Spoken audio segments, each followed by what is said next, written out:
What's happening? What's happening with it? What it do? What it do? What it do?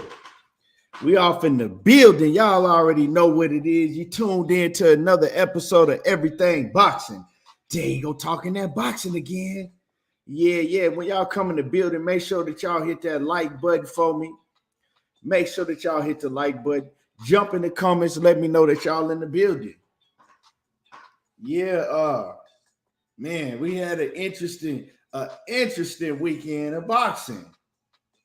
You know, we had some good fights go down, some upsets. Yeah. You know, let me see who we got in the building already. Let's see. My man Johnny Q in the building. What's happening with it? Free Smoke off in the building. Mr. Mechanical. Daryl DeLoach in the building. Salute. Mr. Aggressive Eastside 512. Teach in the building. My brother's keeper. What's happening with it? Johnny Q. Blessed Two Fish. Keith Johnson. My man Cortez Bowles in the building. Dominique. Yeah. We got a lot to talk about. We definitely got a lot to talk about today. So make sure that y'all hit the like button as you come in the building. We're not going to waste no time at all. We're going to get straight into it. So like I said, do me a favor and hit the like button. It's free. But Willis Harris, what's happening with it? Meaty Reality, what's happening with it? Meaty Riley, my bad. What it do? Mr. Mechanical, what's happening with it? Yeah. But like I said, we got a lot to cook on today. And we ain't gonna waste no time. But I believe that. We got a lot to cook on. We not finna waste no time at all.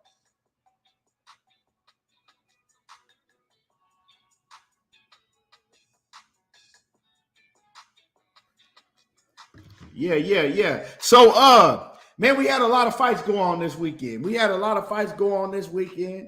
I'm gonna go down the main fights that we had. You know, it was some good fights on the zone early during the day. You know, some UK cats. I really didn't pay attention to them that much, but it was some good fights that I did check out. But first fight I want to cook on, and like I said, and I appreciate y'all for coming in the ring, coming in the building and hitting the like button. My man Chino Figueroa, what's happening with it? Ron Ye, what's happening with it? Lord Sweat Real, what it do? Mike Ryan, what it do? And so we had some good fights. Jessica McCaskill. This was a fight that I had talked about. And what was her name? What was her opponent's name? Give me 1 second. I can't think of the girl that she fought. I'm gonna pull it up though. Hold on. Because old girl could fight. Her opponent, Chantel Cameron, that was her name. Jessica McCaskill. She went to a different weight division. I believe she moved down in weight. She moved down in weight to face Chantel Cameron, who was a champion herself. And Jessica McCaskill was an underdog. She was an underdog. And we had talked about this fight. And I said, damn, you know, it's crazy that Jessica McCaskill is an underdog. And I never had heard of Chantel Cameron. But going into the fight, we quickly were able to see why Jessica McCaskill was an underdog. Big Dog Willie, what's happening with it? He says, Khan can fly a space shuttle blindfolded factual. Yeah, you know, that's big facts. That's big facts. But Jessica McCaskill, I don't know what was going on with her, but, you know, respectfully, like my man Dub Right Side would say, respectfully, she looked horrible. You know what I'm saying? Jessica McCaskill looked horrible. The whole probably like 6-7 rounds. For the first like 6 or 7 rounds, Jessica McCaskill, she looked horrible. She looked like she was swimming. Like she looked like she was in the ocean trying to swim. Like she looked horrible. I never seen Jessica McCaskill look like that. In Smooth Groove Boxing, straight from that Oak Cliff. I see you in the building. I never seen her look that horrible. She looked it real bad, and Chantel Cameron was boxing circles around her. Boxing circles around Jessica McCaskill. McCaskill, she was flat-footed. She looked old. She looked slow. And really, to tell you the truth, she looked like she just had learned how to fight that same week. Like, she looked like somebody that really had never been in a professional ring before. She really did. I don't know what was going on with her, but I've seen McCaskill fight plenty of times, and I never seen her look that bad. She literally looked like she just was learning how to fight. And I don't know. Chantel Cameron was jabbing her, basically hitting her with everything that she wanted to hit her with. Jessica McCaskill was rushing in, looking real wild and sloppy, trying to wrestle, and she just looked horrible, and then finally, during like the late back part of the fight, probably like round 7, 8, Jessica McCaskill, she picked it up, and she finally started, she started boxing. She started looking a lot better than she did the first 6 rounds of the fight. And I don't know if it was due to Chantel Cameron slowing down, but Jessica McCaskill looked like something clicked in her, and she started looking a lot better. But she was still getting beat, though. But she looked a lot better than she did in the first 6 rounds, because them first 6 rounds, like, that shit was, it was, I don't know, it was tough to watch her look like that. Now, Jessica McCaskill, she is up in age for a fighter. Even a female fighter. She's 38 years old. Even though she don't look 38, she's 38 years old. And she looked 38 years old in the ring on Saturday night. I don't know what was going on with her. Like I said, we've never seen her. I've never seen her look like that in the ring before. So I haven't heard her speak about it afterwards. So, I haven't heard her speak about it afterwards. So I would like to hear her speak to see what was going on with her. It's crazy. Like I said, I had picked Jessica McCaskill to win the fight because I've seen her be the underdog before. I've seen her come in and be an underdog before, you know what I'm saying? But she usually come out, with the W. But to me, like I said, this wasn't even about her winning or losing. This was about just how bad she looked, how horrible she looked. But hopefully, Jessica McCaskill, hopefully that the age hasn't caught up to her and she can bounce back. She can bounce back. But I want to bring up something, right? If y'all didn't know, her and her man and manager, Rick Ramos, right? That's their couple, but her manager is her fiance too, right? They was talking about that they could trick Clarissa Shields to come down to like 147 pounds and fight Jessica McCaskill. This was, earlier in the year, I saw an interview. They were on the Boxing Voice, and they was talking about how, Clarissa Shields, she's so big-headed and she has a huge ego, and they're talking about a plan to talk shit to Clarissa Shields, to trick Clarissa Shields to, drain herself to go all the way down to 147 pounds. And if you don't know, Clarissa started at 168, right? That was her original weight class, 168. And they was talking about that they know that they could get Clarissa Shields to drain herself and go to 147 pounds, and that Jessica McCaskill could beat Clarissa Shields at 147, right? Right? And I laughed at it at that point in time. Like, if Clarissa Shields did go to 147, you still can't beat her. But now, after seeing that fight, it's like they must have been crazy in their head thinking that they could beat Clarissa Shields at any weight class. Yeah, Jessica McCaskill and her man was saying that they could beat Clarissa Shields, and basically by tricking her to come down in weight and draining herself. Clarissa Shields is the last fighter that they need to be worried about. Respectfully, like Dub Right Side say, because I like Jessica McCaskill, but yeah, I don't know what was going on with her Saturday. Beats and boxing, what's happening with it? What it do? William Old School, what's happening with it? Speaks in the building. Let me see. My man James in the building. Keith Johnson said she might have been pregnant. I don't know. I hope not. I hope that, she wasn't pregnant in the ring and didn't know that she was pregnant, fighting pregnant. I hope not. My man Tony Boswell in the building. What's happening with it? He says, much respect, chat. He said, much respect, everything boxing in the chat. Stopped in to show some support. Hit the like button. Yeah, y'all got to hit the like button. Smash everybody in the building. Make sure that y'all smash the like button. T says, how often do we see women cutting a lot of weight, though? It's not like the men cutting 30 pounds. Well, we don't see it. I don't know how often. I can't really tell you, you know what I'm saying? But I can tell you that Clarissa Shields, she's cut a lot of weight. Because, like I said, her original weight class was 168. So 168. And she just became undisputed at 168. But she was undisputed at 160 and 154. So we got to think. She got to cut weight to make 168. And then when she moved all the way down to 154, that means that she got to cut weight. I mean, she's cutting a lot of weight. I can tell you that Clarissa Shields is cutting a lot of weight. Think about it. That's like Franchon Cruz going to 154.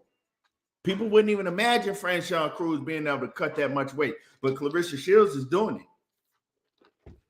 That's why you got to give her more respect. Like, to me, Clarissa Shields is the GOAT in boxing right now. As of today's boxing, she is the GOAT. And that's man or woman, because she's doing shit that the men ain't doing. She going up and down in weight, coming undisputed, and people might say, well, the competition's not the same in women's boxing. Okay, we can agree with that, but 99% of these male boxers, they ain't fighting nobody. You know what I'm saying? They're not fighting the best. And Clarissa Shields, she showed she's fought the best in every weight class. And now what she did with Savannah Marshall, that shows you, like, you can't even question her. She can't even question her. Everybody knows Savannah Marshall is like that. So she's fighting the best. Maybe the other women ain't, but she's fighting the best of the best in every weight class, and she's beating them. Yeah. OTB, what's happening with it, my brother?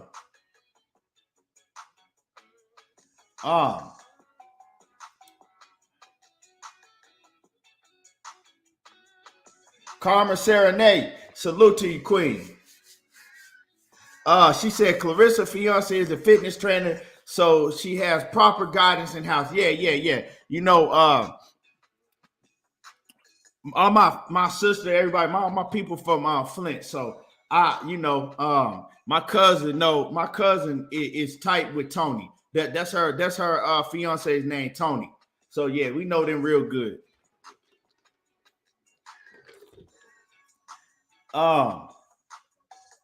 Detroit, BC, what's happening with it? And they got a gym out there in Flint, and then they put they just opened. Well, they remodeled. They got the boxing ring in there for the kids. Clarissa doing a lot. She's doing a lot for the city, for sure. So salute to her. But let's move on. And let's get to some other fights. And y'all hit the like button. Y'all smash on the like button. I want to talk about my man. See, y'all might not remember this, right? This is back kind of when PBC kind of first began. Not when it first began. Probably I think this is probably like 2015. Andre Darrell. Andre Darrell made his comeback. And you know what I'm saying? He got a W. And after the W, he was screaming in the ring, I'm living with passion. I'm living with passion. I'm living with passion. Living with passion. That shit was funny as hell to me. You know what I'm saying? He was crying, talking about, I'm living with passion. Well, Andre Darrell, this weekend, he was living with passion. Because I ain't going to lie. I thought he was finna get knocked out. That was my guy. But, you know, Andre Darrell, he ain't been that guy that we remember in the Super 6 tournament in a long time. You know what I'm saying? Probably since the Super 6 tournament. You feel me? And a lot of y'all probably can't go back that far. A lot of y'all probably don't even know nothing about the Super 6 tournament. The Andre Darrell that was, to me, the top guys that was coming out of the Olympics, not Gennady Golovkin. Yeah, it wasn't Gennady Golovkin. Because that guy, Andre Darrell, he got robbed in the Olympics versus Gennady Golovkin and beat the shit out of Gennady Golovkin. But they robbed him. You know how they do in the Olympics. But the two top guys coming out of the Olympics in 2004 was Andre Darrell and Andre Ward, the two Andres. Those are the top dogs. And then we seen that they was the top dogs in the Super 6 tournament. Unfortunately, Andre Darrell didn't make it through the Super 6 tournament, and it had nothing to do with him losing because he beat the shit out of Carl Froch. I scored that fight, and he 10-2 Carl Froch. Carl Froch won maybe 2 rounds in that whole fight, and they robbed Andre Darrell. I'm talking about, to me, that was probably the worst robbery I've seen in boxing. That was it. A lot of people say Fox, right? But Andre Darrell got the shit robbed out of him in the Super 6 when he fought Carl Froch. You know what I'm saying? And so, you know, Andre Darrell was that guy. He was that guy with Andre Ward. But the thing is in the Super 6, it was going to be lined up, right? Because they was both winning, and it was going to be lined up for Andre Darrell to fight Andre Ward. And Darrell didn't want to fight Ward. And that was the first sign that we seen that Darrell really didn't. He wasn't like, he had the skills. He was everything that you wanted in the ring, but he just didn't have the heart and the toughness. And when he kind of punked out from fighting Andre Ward and pulled out of the tournament and never got back in the tournament just because he didn't want to fight Andre Ward, that was a red flag for me back then, right? But he still never had been exposed in the ring. And then, you know, he took a long layoff. He didn't fight for years. And then he came back, had like a fight, and then took a long layoff again. And then he came back, and that was when he said, I'm living with passion. I'm living with passion. That was the living with passion fight. You know, when PBC kind of first had started. And I was like, man, Darrell is back. Dude is back, and he finna call some, he finna wreck some shit, you know? And, you know, he had a couple wins, and then he came back and he fought the dude from the UK and ended up losing. What's his name, man? Dude was bad for a minute. He was bad. Man, what was his name? The cat from the UK. I'm gonna pull up his name. I'm gonna pull up his name. And he ended up losing to him. What was his name? James DeGale. Yeah, he ended up losing to James DeGale in May of 2015, right? And so he lost to James DeGale. And the only reason he lost to James DeGale is because he had been out of the ring for so long. You know what I'm saying? He had been out of the ring at that time for probably almost a year, but he kept taking layoffs, right? So he never gave himself a chance to get back to that top level. You know what I'm saying? He never gave himself a chance because he kept laying off for a long time. I don't know what was the reason. I know he had a lot of outside shit going on. His head wasn't right. You know, I think he really dealt with a lot of mental health issues. But he lost to James DeGale, and then he took another year layoff and didn't come back, right? He came back for one fight, took another layoff for over a year, came back, and remember, that's when he fought Jose Uzcategui, and he was getting the shit beat out of him in that fight, but he won by disqualification. You know, he fell all out in the ring, and you know what happened. His uncle came in there and took off on Jose Uzcategui, hit him with a goddamn left and a right. And then, you know, we didn't see then he had the rematch against Uzcategui, and he got stopped, got the shit beat out of him and stopped. And then he took another year and a half layoff, and he came back. And since then, that was in 2019. Since then, he's had like that was his second fight since then. So Andre Dirrell's whole career has been layoff after layoff after layoff. He really never gave himself a chance to show, you know what I'm saying, that he could get back to top form. Never gave himself a chance. But this weekend, he went in against Yunieski Gonzalez, and I had picked Andre Dirrell to get knocked out because I had watched Gonzalez fight Zurdo Ramirez, right? Last year, I watched Gonzalez fight Zurdo Ramirez, and he gave Zurdo Ramirez a hell of a fight. He hurt Zurdo Ramirez several times in that fight. So I remembered him, and I said, man, this dude can crack. And this dude is a dog. Ain't no way that Andre Dirrell is going to last, 10 rounds with this guy because this motherfucker can crack. If he giving problems to Zurdo Ramirez like that, Dirrell going to go in there and he going to get his ass knocked out. This is what I thought. But so the fight starts, and I'm watching the fight, and I'm like, okay, yeah, I was right. Dirrell going to get his ass knocked out. Because Dirrell, he go in there and he start going toe-to-toe with Gonzalez.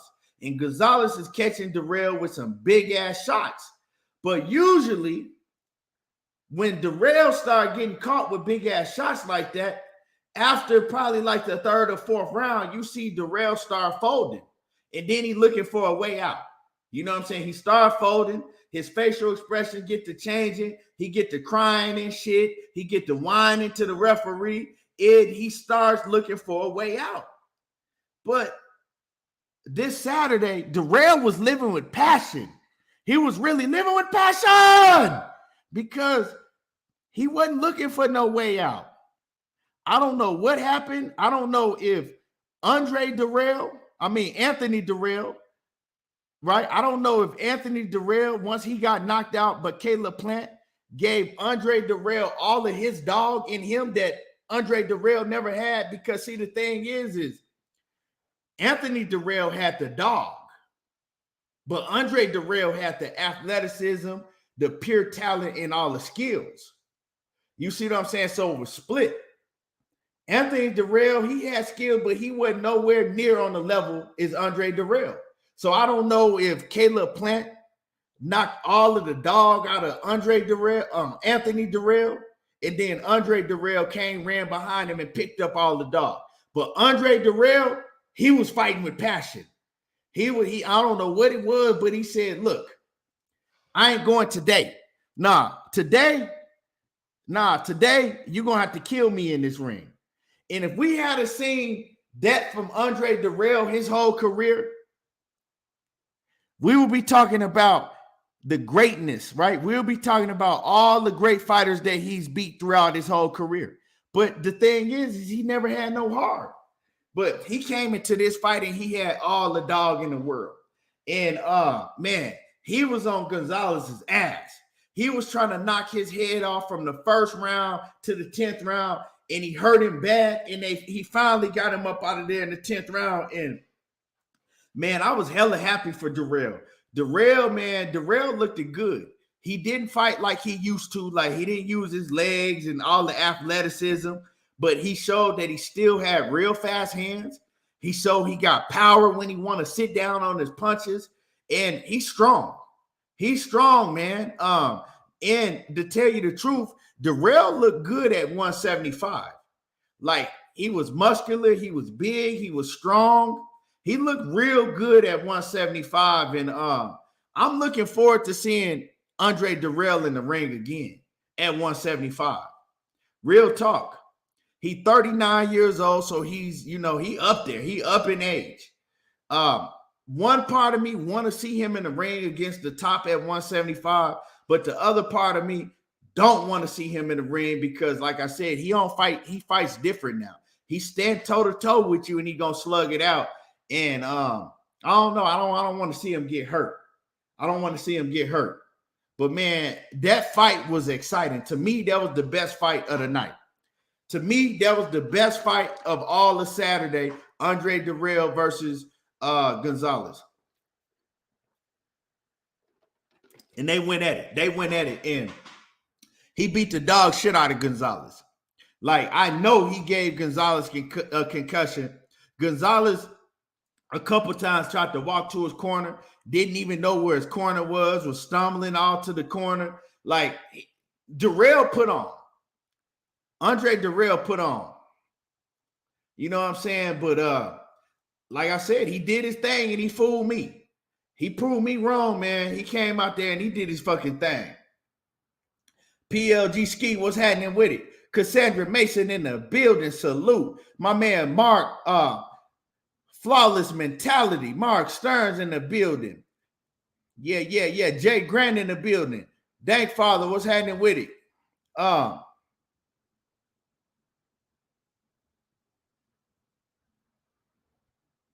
He said, crazy how Andre Darrell was never world champion, but his trash ass brother, two-time champ. Well, his brother wasn't never trash. His brother was, if you know Anthony Darrell back when they was younger, Anthony Darrell was a real fucking dog. Like, he was that guy too, but he was never on the level of Andre Darrell. And the reason Andre Darrell was never world champion is just because, like I said, he never gave himself a chance to be a world champion. He had too much of shit going on outside of the ring in Flint. You know what I'm saying? He had a lot of shit going on outside the ring, and he just took too many layoffs. Like, he was always a fighter that had 1 foot in and 1 foot out. And the Darrell brothers, like, if you know about the Darrell brothers, even through the amateur ranks, they ran shit. Like, they was always the top dogs anywhere they went. They ran shit. The Darrell brothers was on a different level. But, it's just sad that he never gave himself a chance to reach his pinnacle. And like I said, a lot of that was due to he didn't have the mentor for it. He didn't have the mentor for it. Dank Father says he'll take Zurdo versus Darrell. You know what? I think if Darrell right now, because we also got to think, Darrell ain't never gave himself. We haven't seen Darrell in tip-top condition fighting back-to-back in years. I'm talking about a lot of years. And so you said that you'll take Zurdo versus Darrell. That's a solid-ass fight. I like Darrell in that fight if Darrell can come in tip-top condition and Darrell can come in with that same dog that he had in this fight against Gonzalez. Because, come on, let's keep it 100. When we ever seen Darrell with that much dog in him? I don't know what came up in Darrell, but he was just, I guess he was sick of people talking about how he folded. Sheena, what's going on with it? Sheena in the building, the queen. You know what I'm saying? I don't know. You know what I'm saying? I don't know what it was. I don't know what it was that made him fight like that, but he fought his motherfucking ass off and showed all the dog in the world and wasn't scared. And usually he gets scared when people press him like that. Dank Father says he did lose to Froch and Ward. Who lost to Froch and Ward?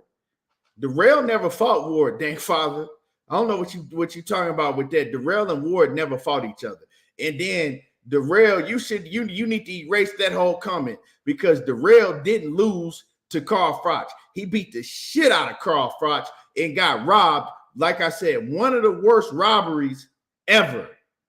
One of the worst robberies ever in boxing when Darrell got robbed in that Carl Froch fight. Carl Froch didn't win more than 2 rounds in that whole fight.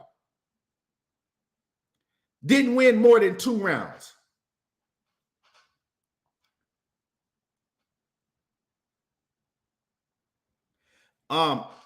Alden Johnson says this Darrell was always my favorite fighter out of the brothers. He just had so much going on.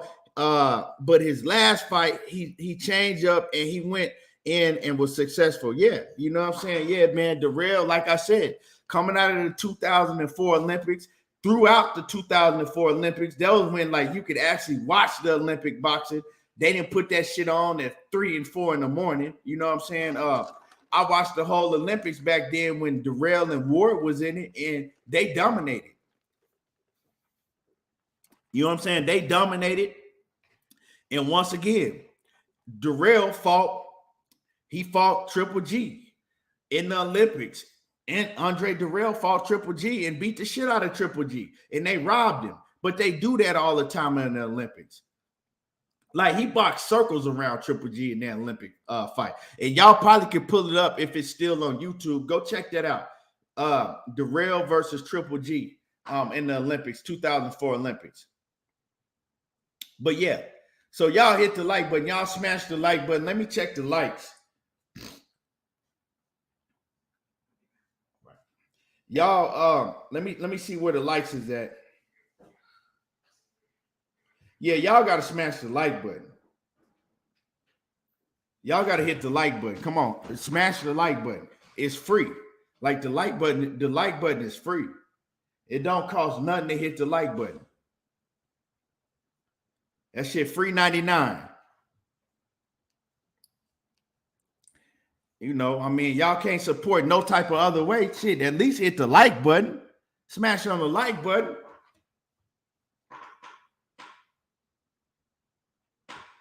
I appreciate you, Queen. I appreciate you, Sheena. Gert's in the building. What's happening with it? But yeah, man, Soldier God, what's happening with it?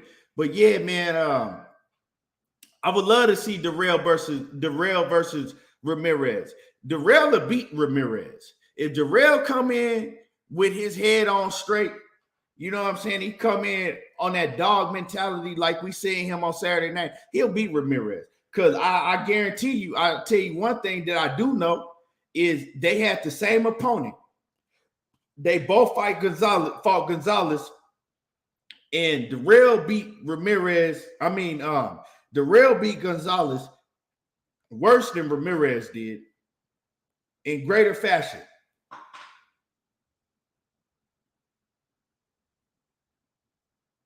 John Kramer says Darrell that fought the other night, he was one of the most talented fighters in boxing. It was his chin and mental that held him back. Yeah, but I wouldn't even say his chin in you know what I'm saying? It wasn't even really his chin in his prime when he was young. It was his mental. It was his mental.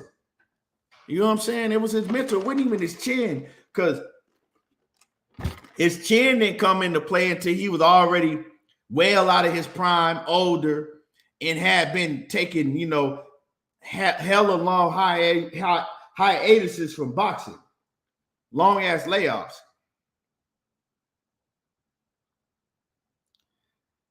Yeah, man, that Cajun style red beans, that shit sound good. I don't know what a deer steak is though.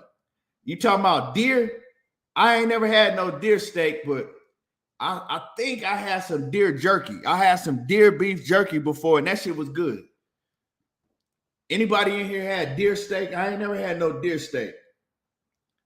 But that deer jerky, that shit was fire. I remember that. But yeah, y'all smash the like button. Let me see where the likes is at before we go ahead and continue. Yeah, y'all got to get the likes up. That shit crazy how y'all are sitting here, right, and just refuse to hit the like button. Like, that shit is just weird to me. How some of y'all are just coming here and just refuse to hit the like button. Swat Jones, what's happening with it? Yeah.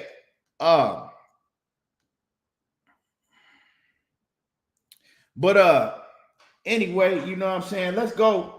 Let's talk about Zurdo Ramirez. Let's talk about Zurdo. real quick, because like I said, we're not finna waste no time today. Let's talk about Zurdo Ramirez, man. Did he expose? I mean, not Zurdo. My man Bivol. Let's talk about Bivol. Did Bivol expose Ramirez? They calling Bivol the Mexican killer now. They calling him the Mexican killer. You know what I'm saying? He's exposing all of the big name undefeated or damn near undefeated Mexican fighters. Bivol, they getting in the ring. Canelo, now Zurdo Ramirez, they getting in the ring with him, and he making them look like some complete trash. Now, did he expose Zurdo Ramirez? Errol Spence said, he exposed his ass. He got exposed. That garbage ass, trumped up ass record that he had, he finally had to get in there and fight somebody, and he got exposed. Now, I ain't gonna lie. I got to keep it 100. I thought Zurdo Ramirez was that guy. I thought he was better than what I saw. And I thought he was better. You know what I'm saying? I did not think he was going to go in there and let goddamn Bivol tend to him. Motherfucker won 2 or 3 rounds the whole fight. Wouldn't let his hands go. His big overgrown ass was acting like he was terrified to throw punches. Wouldn't go to the body. I'm talking about he was scared. And I could tell, and I could see why he was scared, because he was so slow that every time he landed anything, Bivol would come back and hit him with 3 and 4 punches out of nowhere. 3, 4 punch combinations. Whop, whop, whop, whop.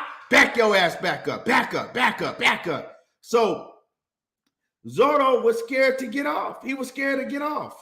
He wouldn't get off. Clarence McLean was happening with it.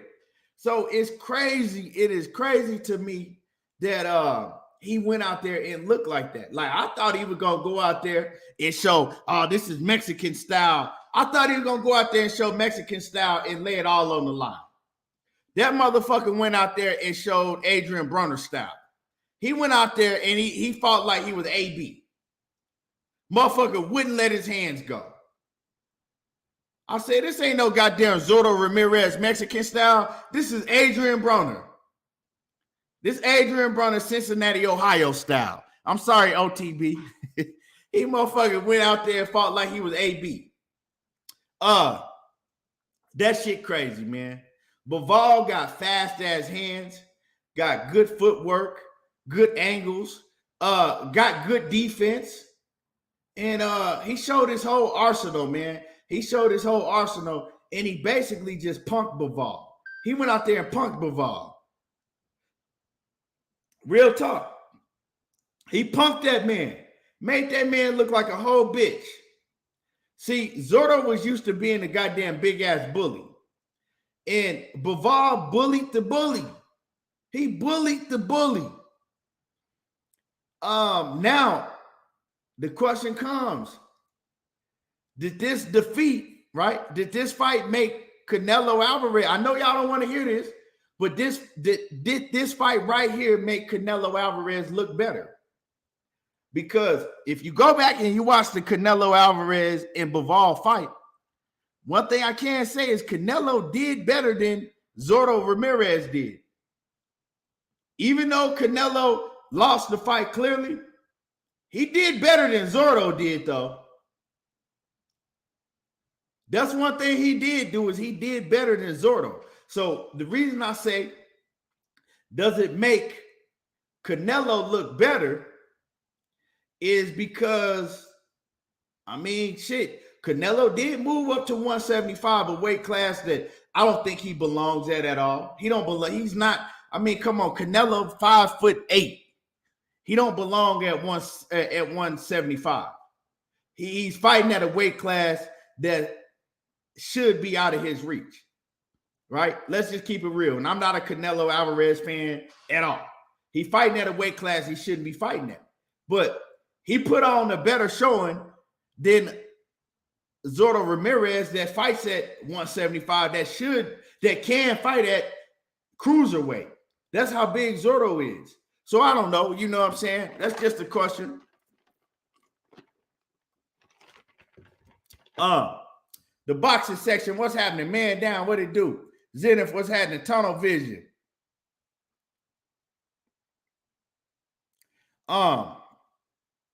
So I mean, you know, we'll you know, hopefully, you know, if Canelo want that run back, we might see it. But that's question that people gonna ask. Did this win make Canelo Alvarez look a little bit better? Because Zurdo, he looked worse than Canelo did.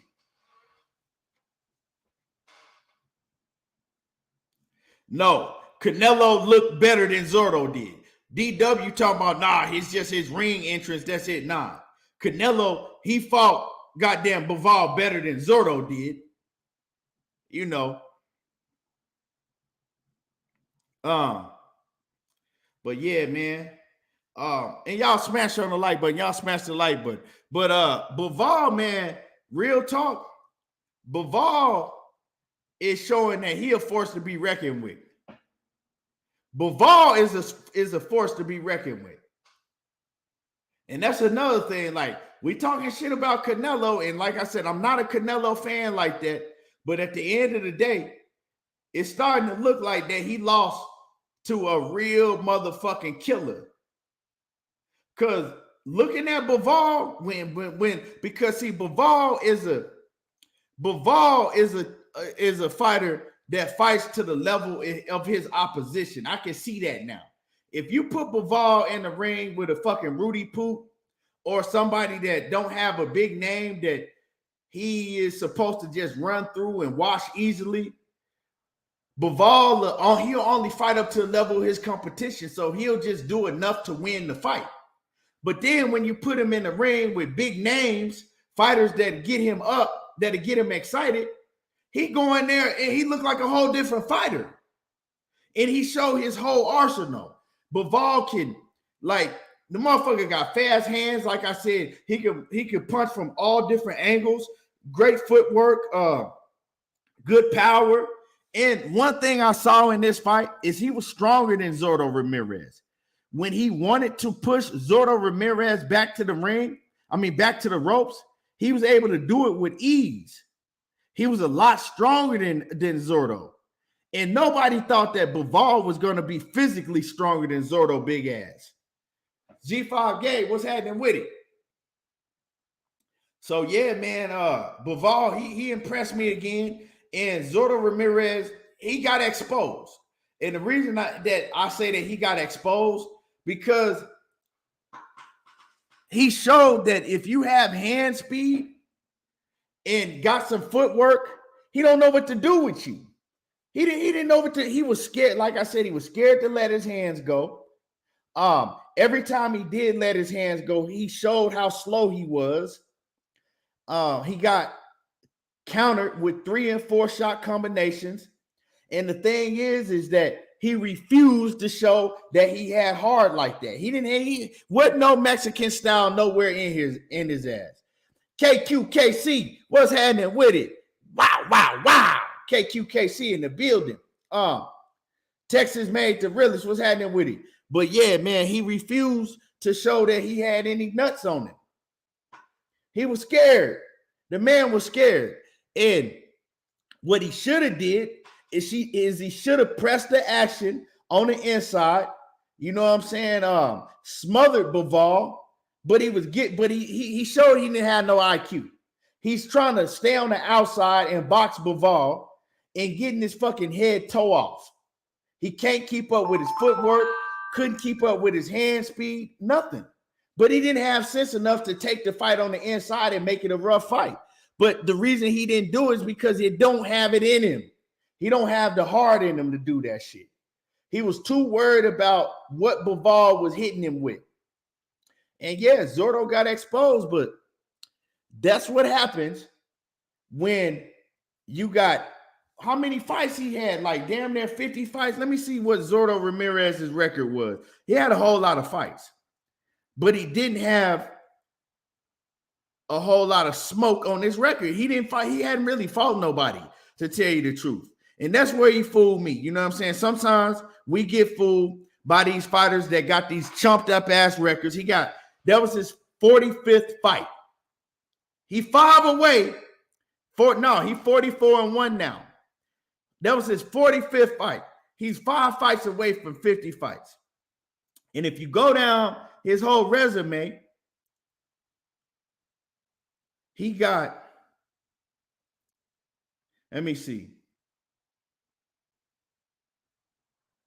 The only fighter that he really fought on his whole resume that turned out to be anything, the only fighter that he fought on his whole resume that turned out to be anything, right, that he fought in his prime was nobody, because Jesse Hart turned out to be shit. Jesse Hart turned out to be, Jesse Hart ain't that guy. But if you want to keep it 100,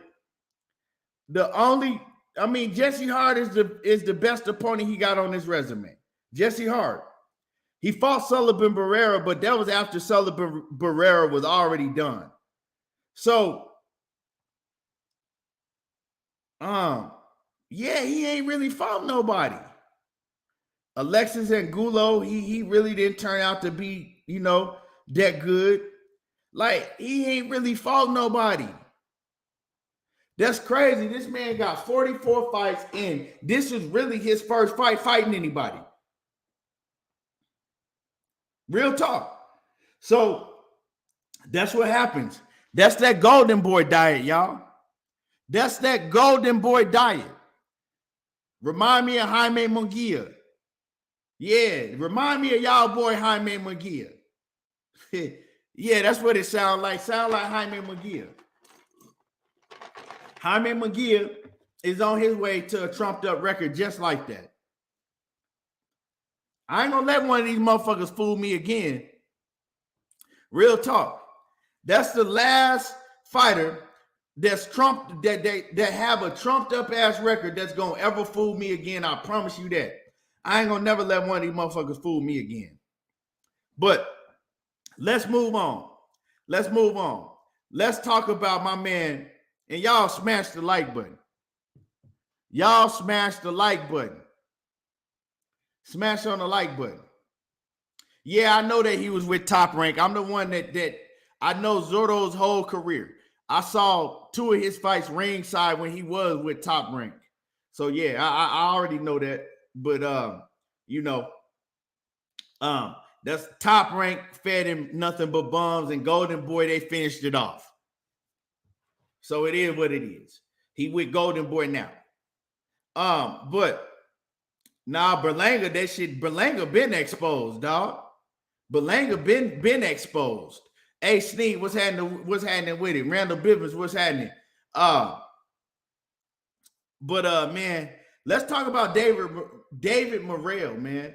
Lord to the game, my man Kwame, what's happening with it? Let's talk about David Morrel.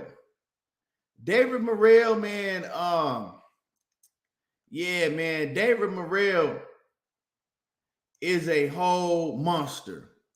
So this guy, Adios, right, was undefeated.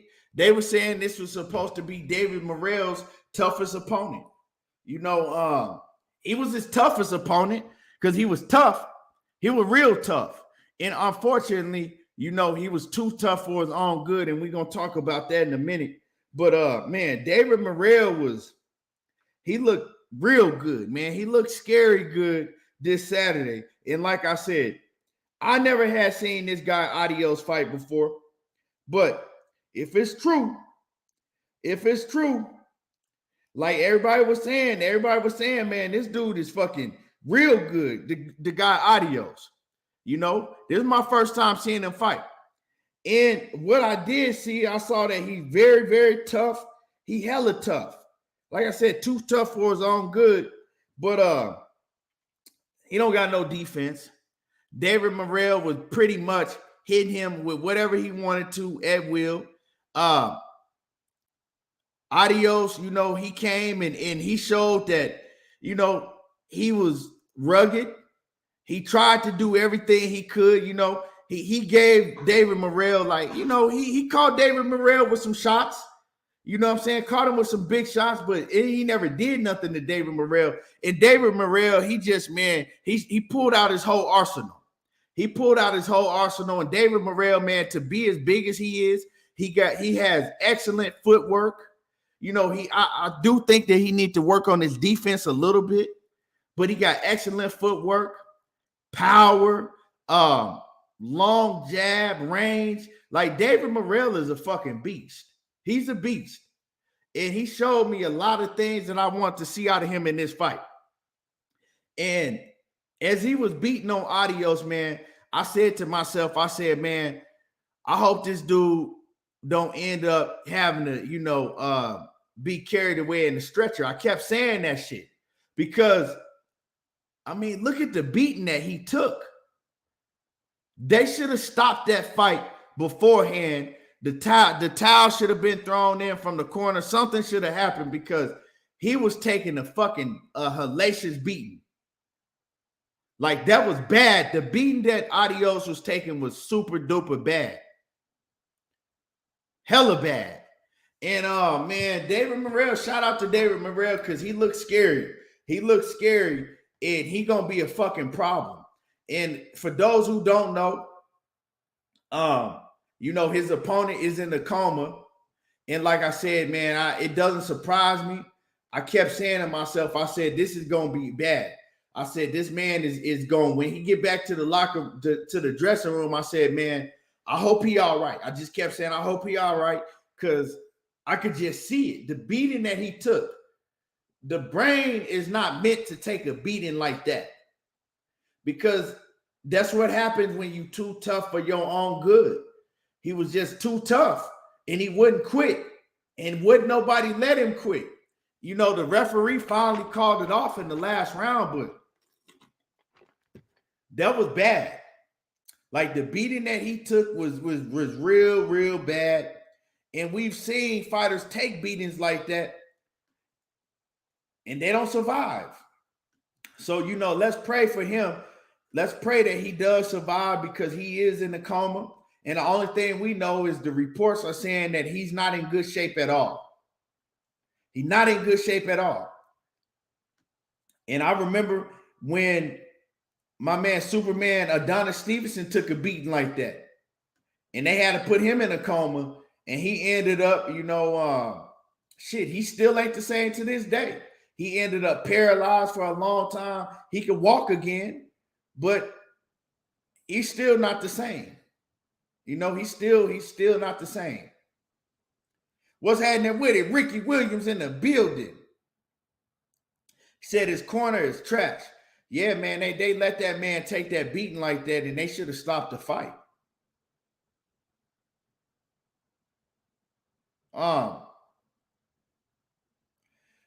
Ricky say fighters fight, his corner didn't do their job. Yeah.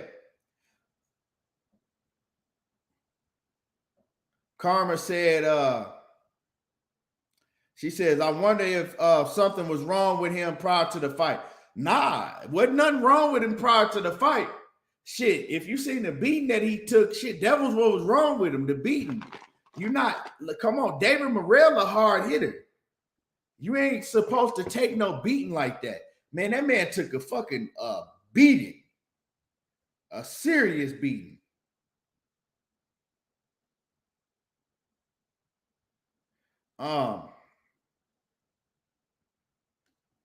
But yeah, y'all y'all smashed the like button. Y'all smashed the like button. Yeah, man, Swat Jones, that was hard for me to watch. You know, after a while, the excitement of seeing somebody get beat up like that shit goes away, and you just want them to stop the fight because you like, damn, this shit is hard to watch. Look at the beating that he taking. Shit crazy. It was hard to watch. It was very hard to watch. And man, like I said, let's pray for him. Pray that he makes a recovery and that he's not, you know, paralyzed, or he don't come out, you know, brain dead or nothing like that. Real talk. Because it's scary, man. But and David Morrel had to David Morrel picked him up and helped him walk back to his corner. That's how bad it was. David Morrel had to help him walk back to his corner. But salute to David Morrel. David Morrel, he's scary. And now it's kind of making me want to see David Morrel versus David Benavidez even more. Although, don't get me wrong, I can't wait to see David Benavidez versus Caleb Plant. But I also want to see David Morrel versus David Benavidez. Now, they mentioned Canelo Alvarez, right? And this is the thing with Canelo Alvarez, y'all.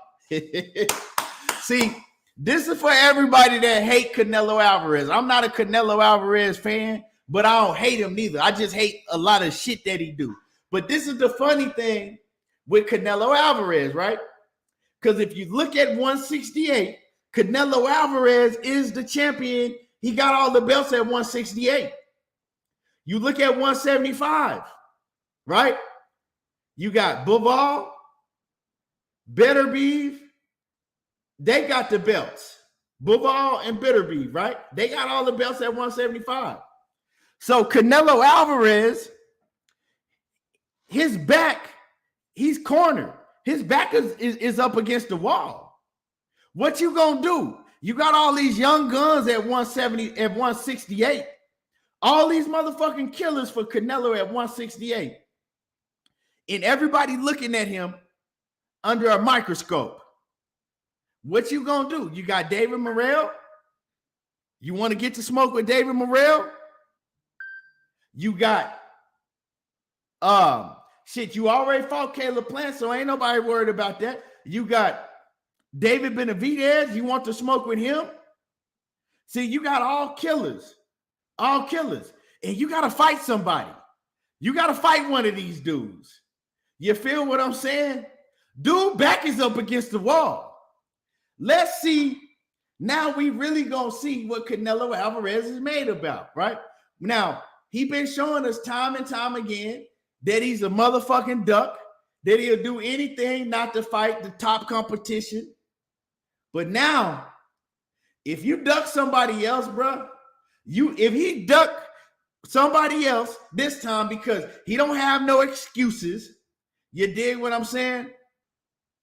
He don't have no excuses no more. If you go to 168, then we want to see you fight one of them fucking dogs at 168. If you stay at 168, because you got mandatories at 168. Yeah, you got all the titles, but you got mandatories. If you go to 175, we know where all the belts is at 175. So you got to do something, dog. They all waiting in line, staring down your motherfucking throat. You know what I'm saying? So whenever you gonna come back in May or whenever you decide to come back, hey, that smoke is waiting for you and the building is about to burn down. That shit getting real smoky and the building is about to burn down on your motherfucking ass. That's what I like. That's the type of shit I like. When you've been ducking and dodging and dipping around the corner and bobbing and weaving for so long, and now you ain't got nowhere to go. You ain't got nowhere to go. So if he don't fight one of them names that I named, right? It's either, and I'm going to put Caleb Plant in there again. And the only reason I'm going to put Caleb Plant in there is because if Caleb Plant, if he beats David Benavidez, and most people got, David Benavidez winning the fight, but they still got to win the fight. So we're going to say a rematch with Plant, David Benavidez, David Morrel, rematch with Bivol, or Arthur Beterbiev. You got 5 hitters right there. Bro, you got 5 opponents right there. You got 5 opponents. What you gonna do, baby? You gotta do something, baby. Like my man Ricky Williams and 50 Cent say, you gotta do something, baby. You know what I'm saying?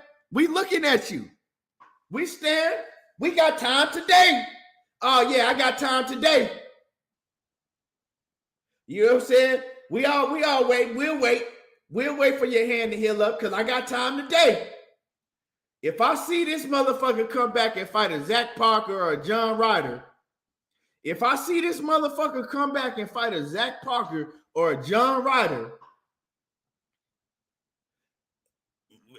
you know how they canceling cats like Kanye West and Kyrie Irving, which is some bullshit, but that's a whole different story in itself, right? Everybody need to come together and cancel Canelo Alvarez. If you like boxing, right, cancel his motherfucking ass. If he come back and fight a motherfucking John Ryder or somebody, nah, bro, nuh-uh. Nah, we not finna stand for that. I'm sorry, Money.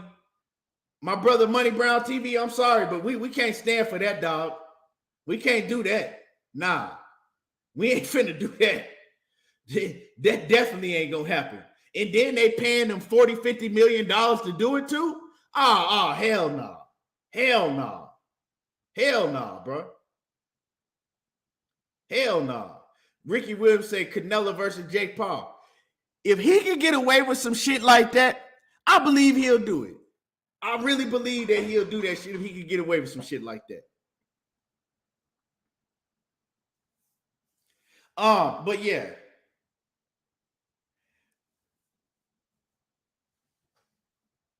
Karma Serenade says he not fighting the killer on his first fight back.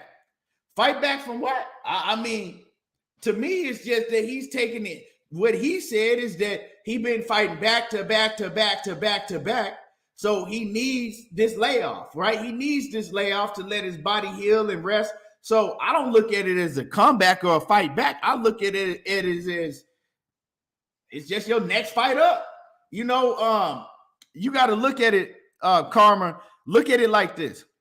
All of the big name fighters that we know, they only fighting once a year. You dig what I'm saying? Canelo Alvarez was the only fighter that was fighting 3 and 4 times a year. They all only fighting once a year. So we can't look at it as a comeback. Even though he had hand surgery, it's still giving him time to rest. You see what I'm saying? So he ain't doing nothing that other fighters haven't been doing already. It ain't like all these other fighters, they fighting 2, 3, 4 times a year, and then they got an upper hand on him. Nah, they only fighting once a year. For the most part, well, we know, Plant, and we know most of those fighters that I named, besides Bitterbeef, they'll be pretty active. You know, leading up, they've been pretty active lately, but he needed the rest. He said it. He needed the rest, so that's better for him. So it ain't like, I got to rest, and now I need to come back and fight another Rudy Poo. I don't want to hear that excuse. I really don't. Aisha, what's going on with it, Queen? And let me see. My man, Sean Clark in that Cash App, man. I appreciate you. Man. Coming through in that Cash App. And my man, Mr. Motley in that Cash App coming through. I appreciate y'all, man, showing some support to the channel, helping the channel continue to grow. I appreciate y'all. Much love to y'all in that Cash App. But yeah, I don't want to see that. Real talk, I definitely don't want to see that. And like I said, Canelo not gonna get because I was a fan that supported Canelo. I've taken up for Canelo. Shit, I didn't argue with some of y'all on here. I didn't debate it with some of y'all on here, you know, because I thought y'all was hating on Canelo at point in times or basically asking too much of Canelo that you don't ask of everybody else. But if he come back and fight a motherfucking Rudy Poo, oh yeah, he'll never get my support ever again. And he ain't, no, let me change that because I'm not supporting him right now. But I'll tell you like this, right? He'll never get my support again until he come and fight one of them dogs. Until he come and fight one of them dogs, I'll never support him again. My man Upper Echelon says, Keith, Salute. What's happening with the upper echelon? Drop your cash app, man. Drop your cash app, and I'll send you that bread. Drop your cash app in the link. And yeah, you was right, upper echelon. I did not think that Zurdo was gonna get 10-2, but you was right. You was right. You was spot on when you said Bivol was gonna whip him, and Zurdo wasn't gonna win more than 3 rounds. You was right. So yeah, salute to you on that one, man. You was spot on with that. But let me see. Y'all smash the like button. Y'all smash on the like button. Smash on the like button. Now, so yeah, man, it's time for Canelo to come out and do something. He got to see his back up against the wall for real. You got the fighters that to me, the 3 fighters that's back up that got their back up against the wall. I'm not gonna put Terrence Crawford in it because everybody know what Terrence Crawford is, right? I think we at the point to where we know what Terrence Crawford is about. We know that Terrence Crawford, he don't really want to fight no top competition. All he want is a big bag. Don't matter who it's against, just as long as it ain't the top competition, right? So I'm not even gonna put Terrence Crawford in this. But to me, it's 3 fighters in the boxing game that come up to me right now. Some of y'all ain't gonna like this shit. A lot of y'all might not like this, but let's just keep it 100. It's 3 fighters that got their back up against the wall, and I'm looking at them like, y'all got to do something. Y'all really got to do something, right? And you'll never get my respect in the game until you do something.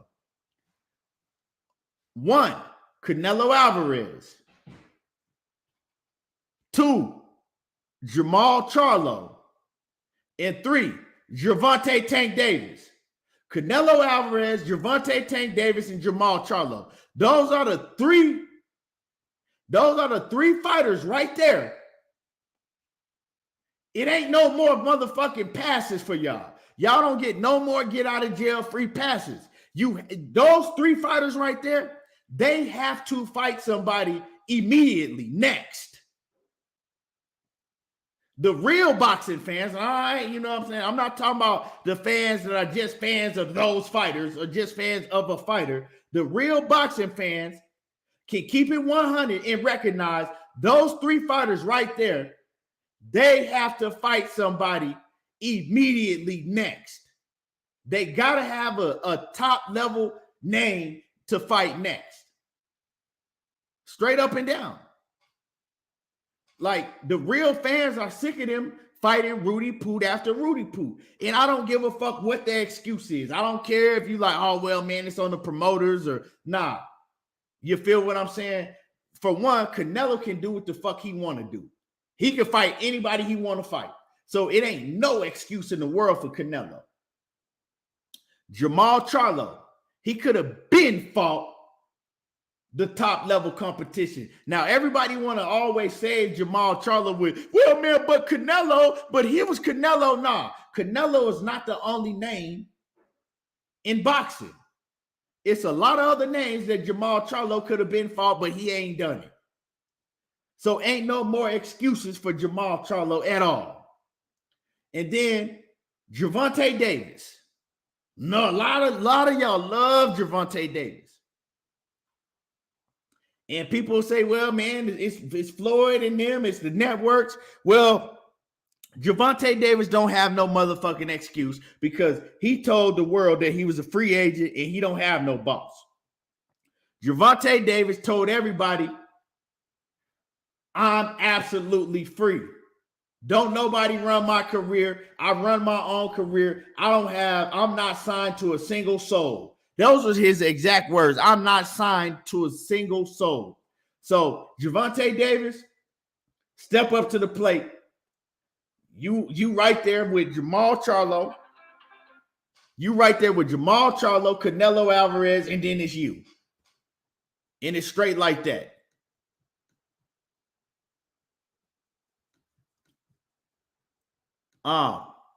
Tunnel Vision says Canelo, Demetrius, Gigi all turned down record paydays versus Charlo. Man, I ain't trying to hear that Tunnel Vision shit. Like, for real, this is what we got to stop doing, right?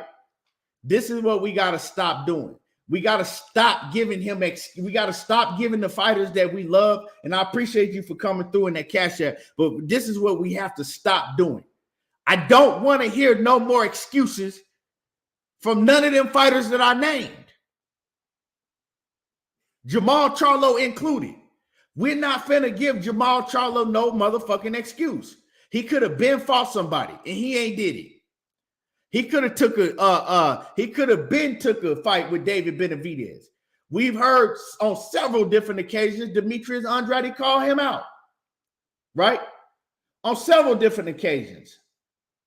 Now, you saying that Canelo Alvarez turned down a record payday from him? Well, Eddie Hearn, he showed text messages where they offered Jamal Charlo a fight with Canelo Alvarez. His own brother, right? His own brother, Jermell Charlo, said that my brother ducked Canelo. He was offered a Canelo fight and he didn't fight him. So you say one thing, they say another thing. I'm gonna stay in the middle with it. I don't know what happened, but stop making excuses for that man. That's all I'm saying. And Demetrius Andrade, he's on that list too. I forgot about him, but I really didn't even put him into my thoughts because we don't even know what the fuck he gonna do with his career. He don't got no promotional company. He not signed with nobody. We don't even know what's going on with him.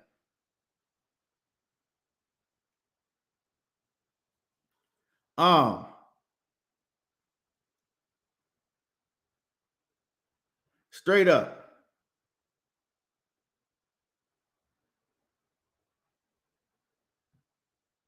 You feel what I'm saying? So we're not coming in here making no excuses because you like Jamal Charlo.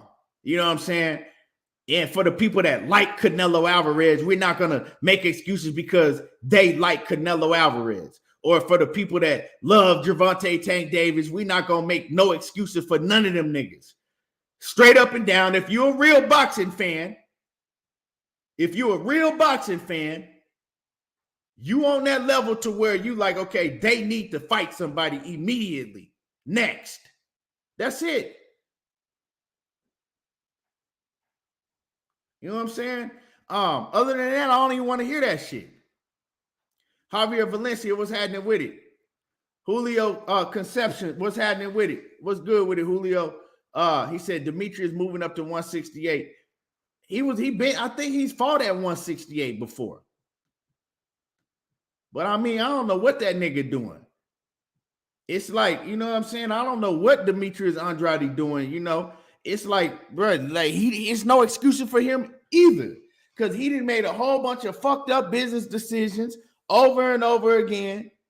And I mean, I feel you that he's from your hometown, but that man been a pro for almost 15 years and he still ain't fought nobody. So you can't tell me that you've been in the game for 15 years and nobody wants to fight you. Demetrius Zurdo Andrade. Zurdo, you can't tell me that he's been in the game for 15 years and he ain't been able to get a fight for 15 years. I'm not trying to hear that. Like that just don't add up. You can't be a professional for 15 years and tell me that, oh, well, man, he was in the game for 20 years, but shit, nobody wanted to fight him. That's a lie. Because the last time that I seen David Benavide, no, we ain't going there. Because I dropped the link. You don't want to go there. Yeah, that's Julio. You want me to drop the link? Because I'll happily let you get up here. Julio, I will happily let you get up here and we can have a friendly debate about this. I'll happily let you get up here and just let me know. Okay, bet. We not finna let that slide. Oh, no, we definitely not finna go there. Hold on. Yep. Here we go right now. And don't nobody else grab this link but Julio. This link is for Julio. And I understand, I understand that Dimitri, Andrade is from his hometown, and he gonna show love and support for his boy. But hey, nah, nope. This is what we finna say. Nah, he finna grab the link. Don't nobody grab that link but Julio. The link is in the chat, Julio. The link is right there. I'm waiting for you to hop up.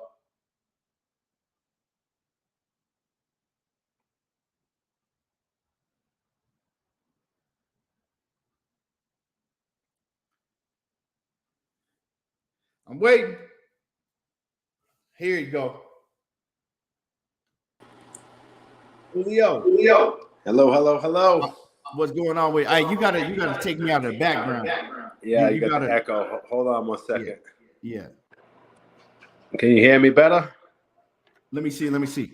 Yeah, you good. We good now. Okay. So I'm gonna let you go ahead and cook. Now we gonna do this. I'm gonna let you go ahead and cook, Julio, and then I'm gonna go ahead and say what I gotta say about it. Okay. Well, you want the real story, or do you want the edited version from the media? The fake no, news I want media? whatever you want, whatever you think you want to go, however you want to go. Okay. So which one you want to talk about? Canelo ducking Andrade or Charlo? Wherever you want to take it. Okay. Well, we'll talk about real quick Canelo ducking Andrade vacating his belt back at 154, so we wouldn't have to fight him as a mandatory. So that's what happened with Canelo. He vacated so he wouldn't have to fight Andrade because he was too risky. So everybody knows that Andrade, is a point fighter. He's not the biggest knockout puncher, but he will beat you on points. And so that's why Canelo didn't want any smoke with him. So now let's talk about the first Charlo matchup. And this is where he got blackballed. If you listen to his father, I'm pretty cool with his father. We talk quite a bit, and I'm down with the guys down at Estrada's gym down here in Providence, Big Six Boxing Academy. Mm-hmm. So the problem, what happened with Andrade is he made a bad business deal with Rock Nation. So he was looking to see who was going to go ahead and give him the bigger offer to fight Charlo. Well, he went with Rock Nation, and they screwed up the whole entire deal. And so that's why he messed up. They messed up the whole Charlo. He ended up having to back out that same day, well, the day prior to the fight. So Al Heyman blackballed him after that and doesn't want to give him any more fights because of that bad business deal. He lost a lot of money on the venue and lost a lot of money in general, on the promotion and everything that was happening. So Charlo hasn't wanted to fight him since. And he's been calling him out, when he was straight with the zone, and the problem he's been having with the zone is nobody wants to fight him. And they're paying him too much money to fight. I don't want to say anything bad about some of the fighters that he's fighting, because anybody that steps in that ring's got courage. They've got, a lot of props for me as a boxing fan, but, not A-level fighters. How about we'll say that? So the A-level fighters, want to age him out. And that's what's happening with Andrade. And if you listen to his father, he does a really good interview on it. I forget who interviewed him, but that's the problem that he's having, and he's had his whole entire career because he's beaten Thurman in the amateurs. He's beaten Sean Porter in the amateurs. He's beaten, a few people with big names that are champions. And so nobody wants to smoke with Demetrius Andrade. Now, let's take it to Benavides. If Benavides, his manager, there's a link on YouTube where you can find it, where his manager actually said he's too risky of a fight. They want big money to fight him, $7 million. So that's, a little bit too much. So that's basically saying, what, we're going to price out of this fight. And that's what happened there. And that was just recently. And so he's already vacated the belt, and he's moving up to 168 to see if he can get some good fights out there. He's coming to the end of his career, and what's going to end up happening to him is, another Andre Ward situation. Nobody wants to fight him. Who'd he fight? Kovalev? He beat Kovalev and stuff like that. It was a good battle, but, his resume isn't as deep, just like Andre's, because, that he's an Olympian. He's a two division world champion, and he's been ducked on numerous occasions. I mean, Triple G didn't want nothing with him. Canelo didn't want nothing with him, and so on. So it's been a problem with him his whole entire career. And, so we're going to see who picks him up as a promoter. I'm actually hoping he goes over to BLK Prime and see if he can do something there. But go ahead. As far as Andre Ward, let me correct you with that. Andre Ward got a deep resume. Ward got a deep resume. I'm talking about he whooped everybody in the Super Six. He got a deep resume. Ooh. A lot of the fighters might not be fighting no more, as well as he's not himself, but Andre Ward got a deep resume. So we can't compare Demetrius Andrade's resume to Andre Ward, not even close. But with that being said, right, let me read a couple of these super chats, and then I'm gonna go ahead and respond. Sure. What you said. My man Sean Clark says Tank. He says Tank my dog, but he ain't moving right career wise. He the goods, but I can't keep giving him pass. Bud fans won't say the same about Bud. That's a fact. It's a fact.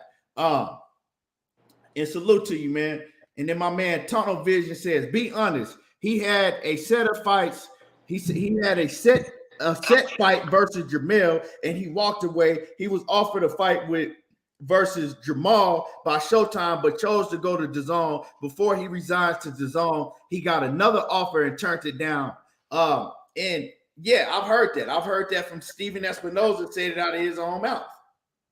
Now, where I want to go, right, is my whole thing when I brought this whole conversation up about, Canelo and Tank, and then, I threw Jamal Charlo and then Demetrius Andrade in there. Now with Andrade, right, I said this man has been a professional for 15 years. So you can't tell me for 15 years that nobody has wanted to fight him, that he couldn't find a top A-level opponent for 15 years. We know what he did at DAZN. He took the bag to go get, Canelo didn't want to fight him on DAZN. But Canelo, like I said, Canelo is not the end-all, be-all. It's other names in boxing that's not named Canelo Alvarez that you could have fought. Now, you mentioned, I'm not even going to talk about that Jamal Charlo situation because everybody know about the Jamal Charlo situation. But you don't do business like that. You don't go with another promoter at the last minute and then think they're going to pay you something, then pull out. Like, you just don't do that. You know what I'm saying? You don't pull out. I agree with you there. So that was his fault. So that was one opponent that he could have been in fault. And then the Jamal Charlo, I don't know. Steven Espinoza said that they offered him a fight with Jamal Charlo and he chose to go somewhere else, right? Or Jamal Charlo. First it was Jamel, second it was Jamal. I don't know. But what I do know, right, is from having David Benavidez on my show.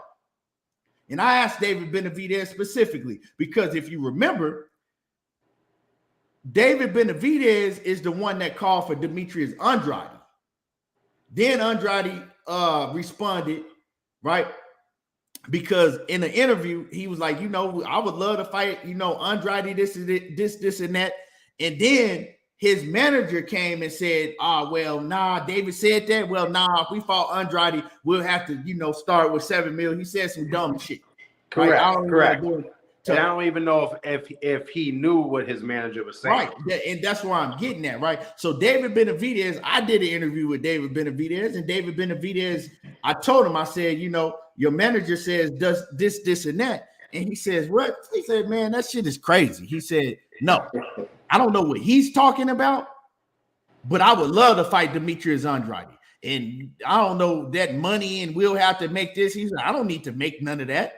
I don't need all that money. He said, I just want to fight him to show that I'm the best, that I could beat him. I don't know what he's talking about. He basically was just like, man, fuck what he's talking about.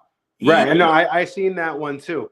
But you know how it goes, the politics of boxing and then people getting in the way. And it's always going to be your managers, advisors, and then promoters that get in the way of the guys actually getting the fights that they want for whatever reason. But it's usually never the fact that they're scared of the opponent. Well, right? so the thing is, though, right? Is you gotta let me finish.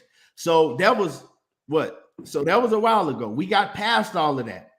David Benavidez was still calling out Demetrius Andrade. This was recently after Andrade then said that he was going after he ducked Janibek, because he ducked Janibek. He could have fought Janibek and he decided to duck him. He ducked Zach Parker. That was another. Those two names alone would have been the toughest fights on his resume. He chose not to fight neither one of them. Right? So what I'm saying is, so what, but why would he want to fight Janibek? For what? Because Janibek is a tough ass opponent. No, he is a tough opponent, but what is that going to do for him? He wants the bigger fights. So Well, that's the problem. You still haven't, but you've been, like I said, you've been in the game for 15 years and you still haven't proven to nobody that you can beat the opponent on the level of Janibek. Yeah, he's an Olympian, bro. I mean, and he's a two-division world champion. We can't talk about what he did when he beat Keith Thurman or Sean Porter in the Olympics. First of all, both of those fighters are had their professional careers at 147. So we're not going to talk about what he did. No, this was years ago. But what I'm saying to you now, no, hold on, you got to let me finish because go ahead. I'll let you talk. Right when Mark Breland came to the professional ranks, Mark Breland is one of the best Olympians we've ever seen, ever witnessed. Did it turn out like that with him in the professional ranks? So we're not going to bring, he beat Sean Porter and he beat Keith Thurman in the Olympics. Well, it's the reality. But what he did in the Olympics has nothing to do with the professional ranks because he haven't done that in the professionals ever. So when you ask me, well, what is him beating Janibek going to do? Why should he fight Janibek? Well, I need to see if he can beat an opponent on that level because he's never done it before. Now, let's go back to David Benavidez. Recently, after he ducked Janibek, after he ducked Zach Parker, or whatever you want to call it. If you don't want to call it a duck, I wouldn't call it a duck at all. But go ahead. After he refused to fight both of those fighters, right? Not once, but twice. After he refused, David Benavidez came back around. And David Benavidez's manager came back around. Sampson said, you know what? We saw that he was getting offered a lowball ass offer against Zach Parker. Correct. Right? And he said, you know what? What we're going to do is we're going to try to get in contact with him and we're going to offer him a fight with David Benavidez. I spoke to David. David really wants to fight. And we down to make that fight happen. We're going to pay him much more than what he was getting paid against Zach Parker. And we're going to try to make that fight happen. Right? And David Benavidez once again called him out. So what did we see Demetrius Andrade do after that? We saw Demetrius Andrade go on, make a live video, and call out Chris Eubank Jr. Didn't say nothing about David Benavidez. Was in the middle of the street calling out Chris Eubank Jr. But you have David Benavidez and his manager both calling you out and telling you that, hey, let's make this fight happen. We're going to contact you. We're going to pay you more than what they was offering you against Zach Parker. And you go and do a video calling out not Jamal Charlo, not David Benavidez, not nobody else. You called out Chris Eubank. Because you forgot to mention just a couple months prior, he called out Benavidez, he called out Charlo, and he called out Canelo. Hold on. And then right after that, he lost his promotion. Hold on. After that, after he called, no, we're not gonna skip around that. After that, they was and then Steven Espinosa, right? Because Sampson said, yeah, we're willing to open arms and let him come over here. We're willing to do some big fights with him on PBC. We didn't hear nothing from him after that. And he did say something big is coming. Hold on. We don't know. Hold on. And we're not going to make it like beforehand that Andrade was continuously calling out David Benavidez because he wasn't. He mentioned David Benavidez in one interview, And then David Benavidez immediately got back on his helmet. He wasn't calling out David Benavidez like that. He just mentioned him along with other fighters with Jamal Charlo and Canelo Alvarez, of course. And then he mentioned David Benavidez. I'll give you that. But what fight did he really want? I don't know. Because what fight did he really want? You don't know what fight he really wanted? Yeah, Jamal Charlo. He really no. He really wanted Jamal Charlo. Really, that's what it seemed like because he had been calling. Whose presser did he walk into and disrupt? Oh, Canelo, but that doesn't. Right. He wasn't gonna get that fight. Canelo made that. But now he's not really getting that fight. They won't give him that fight. But that's the fight he really wanted. But my point is, right? Yeah. My point is, he's had several different. He's had different occasions to where in his 15-year career, he could have fought a top-level opponent. He could have. David Benavidez was searching high and low, right, recently for a fight. Like I said, he got played. They was trying to hit up Andrade. Andrade went quiet. You didn't hear nothing from him. So, like I said, well, he's working out his promotion and what he's going to do next as far as his promotion. We cannot continue to just give him be on the lookout because some big fights are coming for him. I've been looking for the past 14 years. I'm gonna keep looking. Some big fights are coming. Retire. That boy's got an amount of skills that people just don't want to deal with. You know what?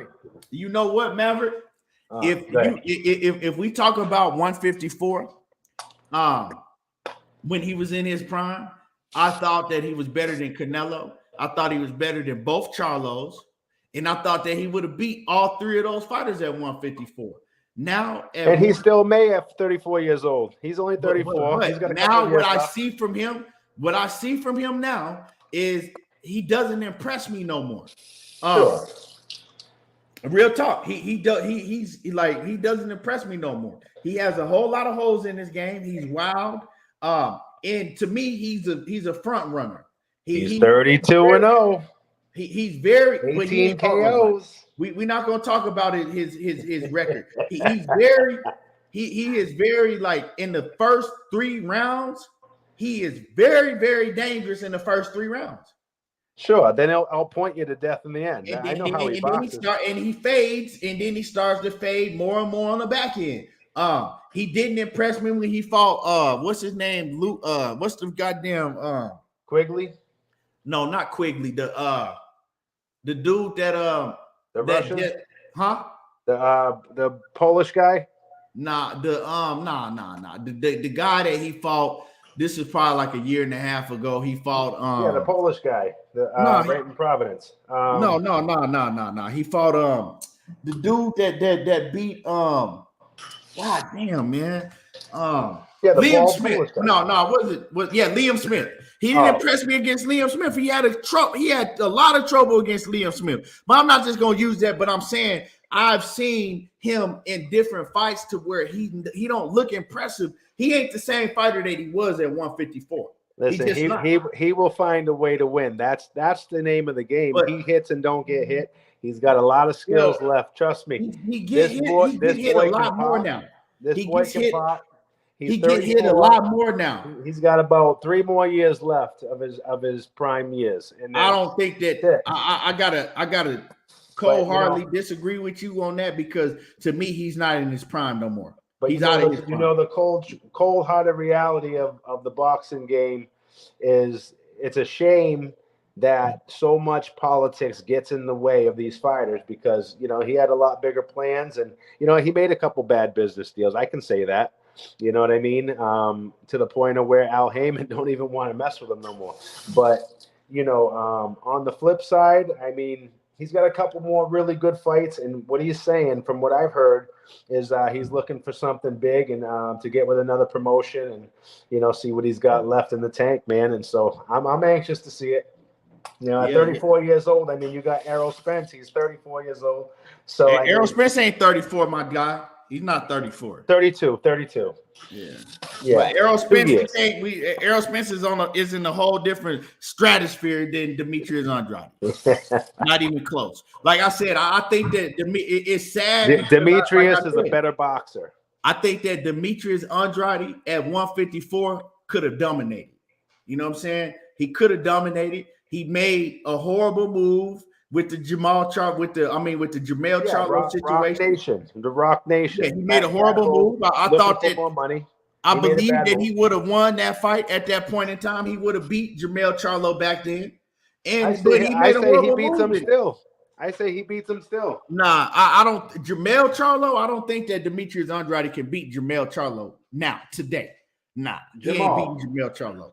Now, 160, the one that's moving up. Jamal, now, can he beat Jamal? I don't know. Jamal Charlo on some bullshit too. They neck and neck with each other to me. I'm gonna keep it 100 with Jamel. Nah. But he's got a big announcement coming soon.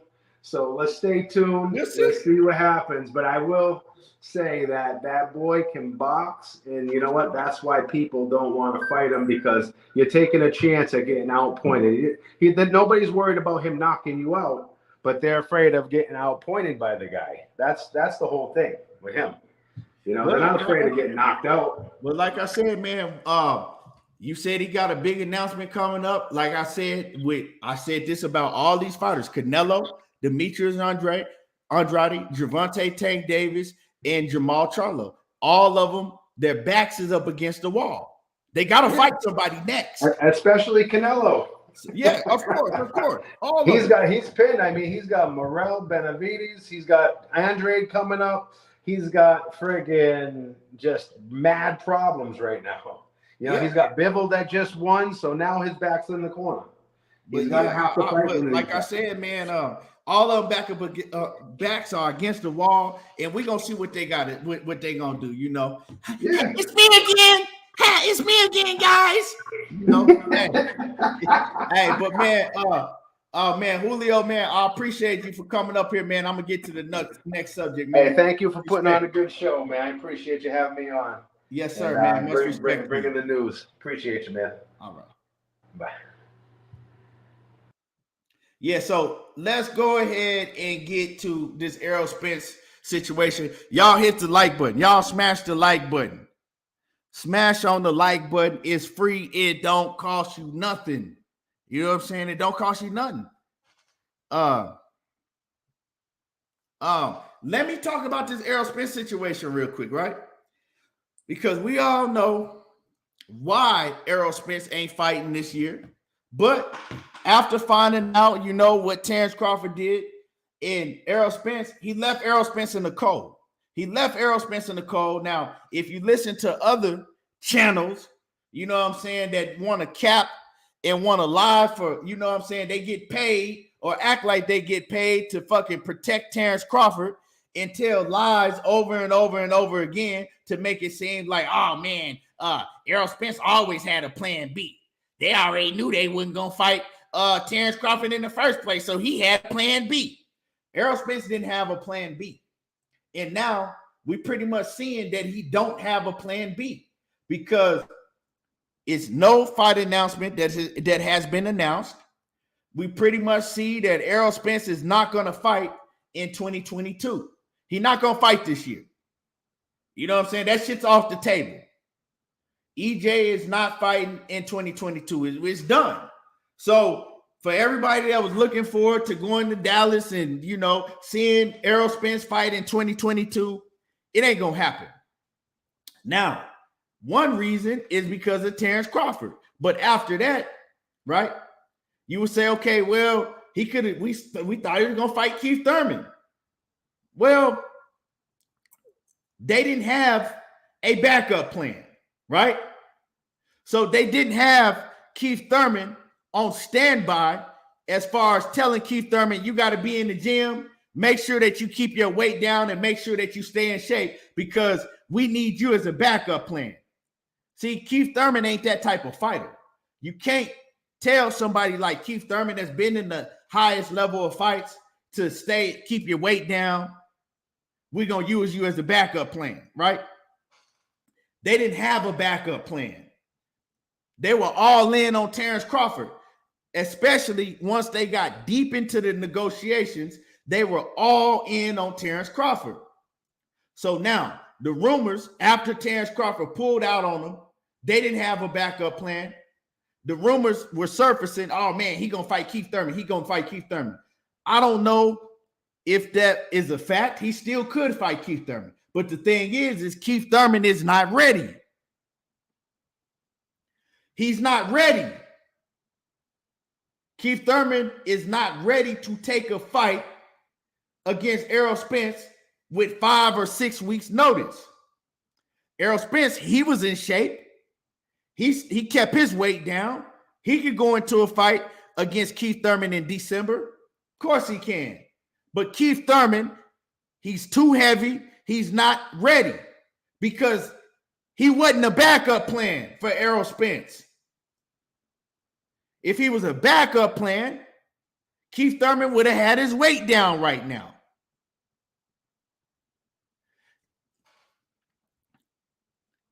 Right? They didn't have a backup plan. They didn't have a backup plan. Now, Keith Thurman, in his mind, he always felt that, well, if this fight falls through, I'm going to be the one to get the fight with Errol Spence. That's what he was thinking this whole time. I'm gonna be the one to get the fight with Errol Spence, right? But he ain't stay in shape. Because, like I said, as negotiations started going on and on and on, it looked more and more that to Keith Thurman and everybody else that, okay, well, you know, they're gonna fight. They're gonna get this fight done. When you heard Errol Spence talk, every time Errol Spence would tell you, it's Terrence Crawford or nobody. They would ask, you think you're going to get the fight done? Oh, definitely. Definitely we're going to get the fight done. Definitely I'm fighting Terrence Crawford next. You would ask Terrence Crawford. Terrence Crawford said the same shit. Oh, yeah, we all in. Definitely we're going to fight next. So Keith Thurman, being the fighter that he is, he ain't all the way disciplined anyway. We all know that Keith Thurman is no longer disciplined like that. Keith Thurman ain't gonna fucking stay in shape. He's not gonna stay in fighting shape. He's not gonna stay in shape to where, okay, I'm gonna be on call just in case they call me for an Errol Spence fight. Nah, there was no backup plan, right? There were just rumors. It's difference between rumors and the actual backup plan. It's different. It's a difference between a backup plan, right? At this level is PBC letting Keith Thurman know, look, get in shape, get in training camp, because we gonna have a fight for you regardless, right? But if the Errol Spence fight fall through, we're gonna have you move over and fight Errol Spence. But we got an opponent for you already. We already have an opponent for you. Right? But just in case you might be fighting Errol Spence. But no, they didn't have an opponent for Keith Thurman. So you think Keith Thurman is going to fucking go in training camp, keep his weight down, get in shape on some, well, it's a 20% chance that Errol Spence and Terrence Crawford don't happen. No. He ain't on that type of time no more. Maybe Keith Thurman in his younger days, but nah. So the reason that you not seeing Errol Spence in 2022 is because they didn't have a backup plan. And Keith Thurman is not ready to fight. And if Showtime, right, if they're looking at trying to make the most money they can, and they saying, okay, well, we want Errol Spence and Keith Thurman. If Errol Spence is going to stay at 147, if he's staying at 147, we want him to fight Keith Thurman because we know that a fight between him and Keith Thurman is going to generate much more money than Errol Spence fighting Stanionis. That's a fact. These networks are about what fights are going to generate the most money. The promoters and the networks, they care about what fight is going to generate the most money. They look at Stanionis, and Stanionis is one of his mandatories. They made Keith Thurman one of his mandatories. But which one is going to make the most money? Of course, Keith Thurman. Unless you a die-hard boxing fan, you don't know who Stanionis is. And then you say, well, Jerome Boots Ennis. What about Boots? Well, what about Boots? Boots is a mandatory also, but you can't fight Boots without fighting Stanionis. Stanionis has seniority over Boots, if that's how you want to say it. Stanionis has been the mandatory longer than Boots. So in order for Errol Spence to be able to fight a Jerome Boots Ennis, right, in the mandatory slot, he would have to get Stanionis to move to step aside, right? He had to get Stanionis to step aside. And Stanionis ain't about to step aside for Boots. Now, when you talk about Keith Thurman, you might say, okay, well, if he's not going to step aside for Boots, what make you think he's going to step aside for Keith Thurman? That's where money talking bullshit walk. That's where the networks, Al Heyman, and yeah, my man, Richard Schaefer come in. Al Heyman and Richard Schaefer, they got a tight ass relationship. They'll get together, sit down, and he'll throw, Richard Schaefer and Stanionis some step aside money. Of course, Richard Schaefer is going to take it. His fighter's going to take it because they have a relationship with Al Heyman, a good relationship with Al Heyman. Al Heyman probably going to promise him some other shit. And that's how you get Stanionis to step aside to let Errol Spence fight Keith Thurman. And although Errol Spence don't want to fight Keith Thurman, that's how you make that happen.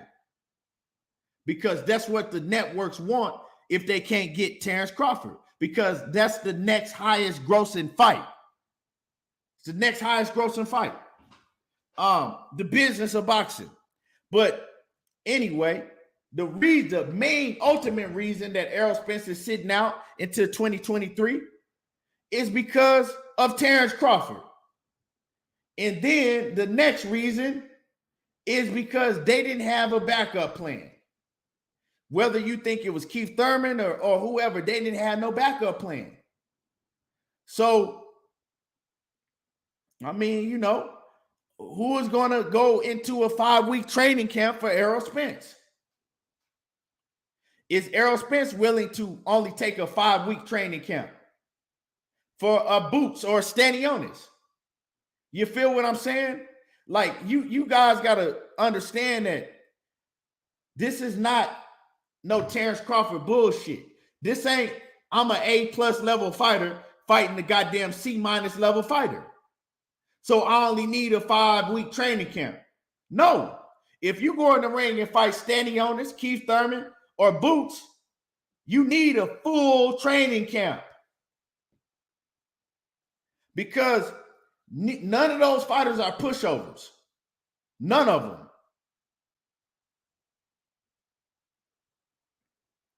So let me go through some of y'all comments and see what y'all talking about in the comment section. Let me see what y'all talking about.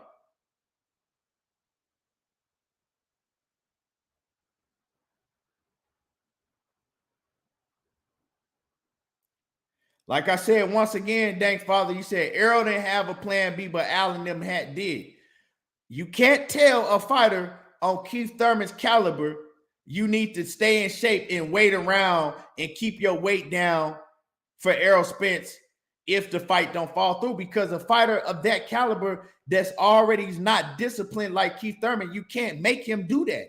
And he's not going to do that because he sees himself at a higher level than that. He don't see himself as a fighter. Oh, man, he's not a fighter that's going to stay ready like that. He's just not.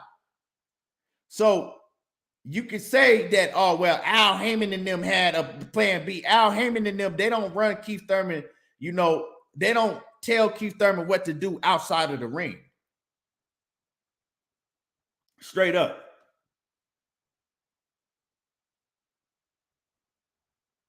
Zenith 360 says they don't have a Vegas venue for December. They lost out on them waiting for Bud. Yeah, and I don't know what Dallas is looking like, but that shit is a no-go neither. That shit ain't that's just a no-go neither. Zenith said AT&T not available either. Yeah. We know that Frank Martin is fighting in December, but I don't even know where he's fighting at. Sean Clark says Thurman should have been in shape if he was waiting in the wings for big fight for a big fish. That's on him. Well, not necessarily, because you can't tell a fighter at the caliber of Keith Thurman, yeah, you know what I'm saying, we about 90, 80% done with this Keith Thurman, with these negotiations with Keith Thurman and Bud Crawford. All we need is Bud Crawford to go ahead and sign his signature on this last draft that we sent him over. But we still want you to stay around, stay in the gym every day and stay in tip-top condition. You can't tell a fighter on the level of Keith Thurman that's already had fights with with Manny Pacquiao and Sean Porter and Danny Garcia and had big pay-per-view fights. You can't tell that fighter on that level to do some shit like that. He's already past that in his head. You tell a young fighter now, a young fighter like Boots or Stanionis, they'll do that. You can't expect somebody like Keith Thurman to do that. Yeah, I'm just gonna wait around on a what if. They passed that point in their career. It just is what it is. You know what I'm saying? It is. That's just like saying that. That's just like expecting Errol Spence, right? Let's say this is Bud Crawford and Boots. They going through negotiations, right? They going back and forth in negotiations. It's Bud Crawford and Boots. And then Al Heyman hits up Errol Spence and tell him, you know what? Just make sure you on standby and you stay in shape for, these next couple months, just in case the negotiation between Bud Crawford and Boots don't pan out. Errol Spence is higher than that level. Bro, he ain't, you know what I'm saying? Unless that's what he wants to do, unless he just want to stay in the gym and stay in shape, bro, you can't tell fighters on that level to do that. They're not standby type of fighters. Those are not fill-in type of fighters.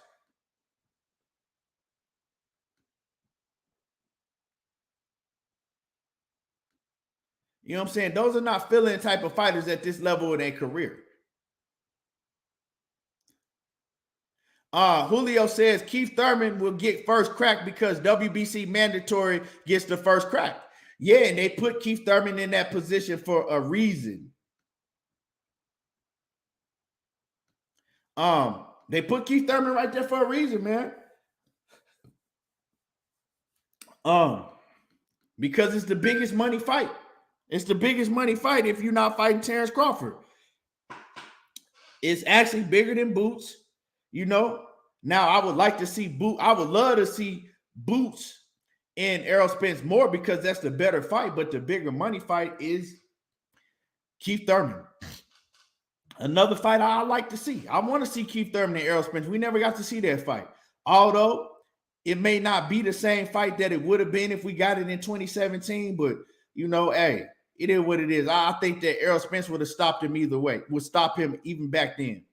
Sean Clark says Thurman is the best fight for Spence right now, business-wise, and it's fairly safe fight to not fuck up Undisputed. Spence, a man of his word, though.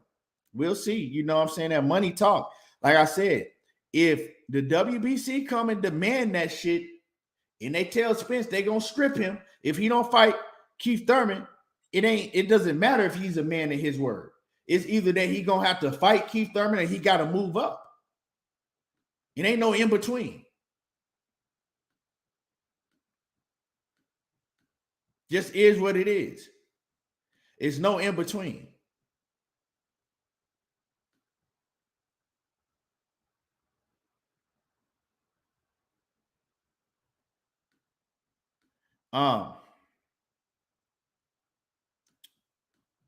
Zen 360 said that's why Boots didn't fight because he was gonna be co-main event.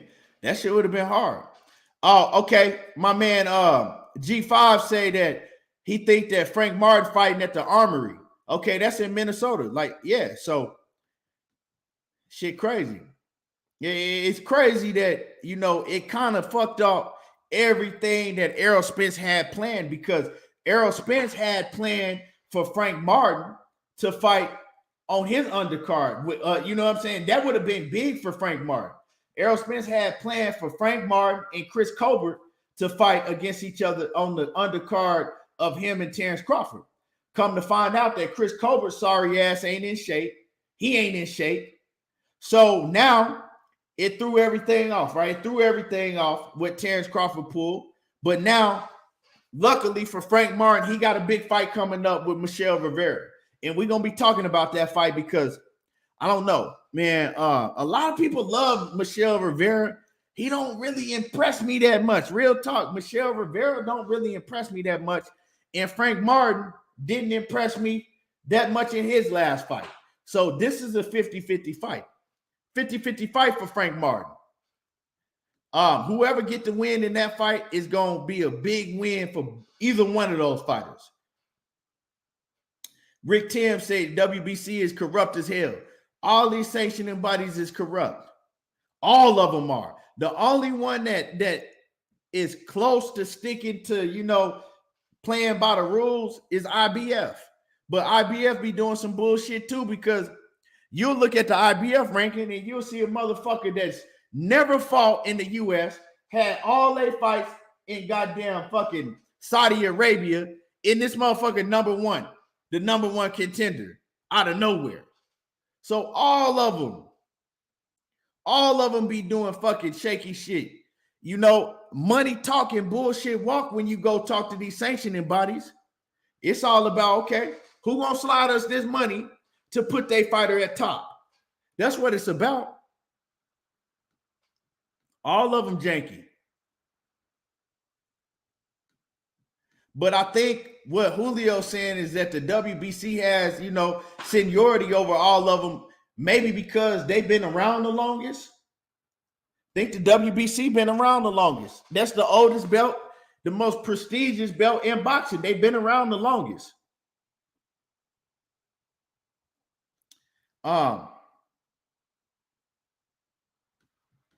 Boots and Spence, that's a hell of a fight. I mean, for the diehard boxing fans, that's the fight to see. But for the casuals, more people know Keith Thurman. You know what I'm saying? More people know Keith Thurman.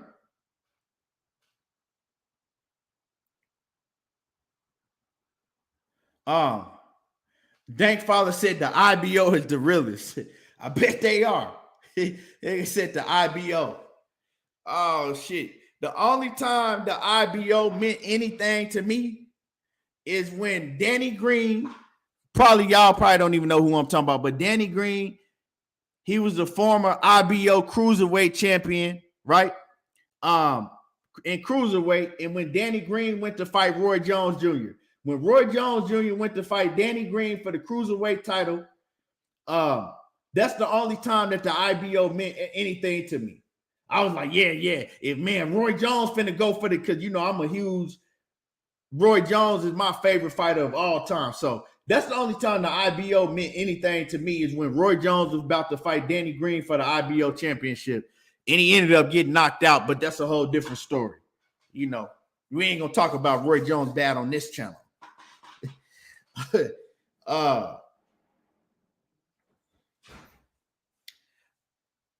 Leon Robinson says the WBA is the oldest. Okay.